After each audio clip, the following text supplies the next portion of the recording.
राजगांगपुर महोत्सव झरझरा 23 को पूर्वतन मंत्री और सांसद मंगला किसान मुख्य अतिथि भाव में जोगदे झरझरा 23 को उद्घाटन करथिले। एही महोत्सव में सम्मान्य अतिथि भाव में झारसुगुड़ा विधायिका अलका महांती, पौरपालिका अध्यक्षा माधुरी लुगुन, महोत्सवर मुख्य कर्णधार डॉक्टर सुमन दत्त और सुशील कुमार पाणिग्राही जोगदे मंच उपर स्थापित प्रभु जगन्नाथों सम्मुख में ज्योति प्रज्वलन करथिले।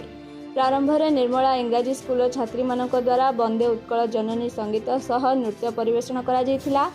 कमिटीर साधारण संपादक अशोक दास अतिथि मानक परिचय करिबा परे सभापति मोहनलाल अग्रवाल स्वागत भाषण देइथिले।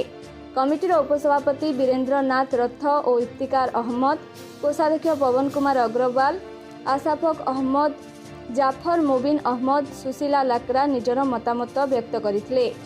बीजेडी वरिष्ठ कर्मी जितु दास धन्यवाद अर्पण करथिले। एही झरझरा महोत्सव में बुलानी नृत्य दल द्वारा ओडिसी दीन मोहम्मद दल, राजस्थानी नृत्य भवानीपाटना आसिथिबा घुमुरा नृत्य, भंजनगर पशु नृत्य, राजगांगपुर आमोदकर कॉलोनी संबलपुरी नृत्य, पश्चिम बंगर बाउल नृत्य, रायका कच्छर आदिवासी नृत्य, राजगांगपुर आपना कलाकेन्द्र शिव महिमा परिवेषण करथिले। राजगांगपुर सुभाष बेहरा रिपोर्ट, उत्कल समाचार।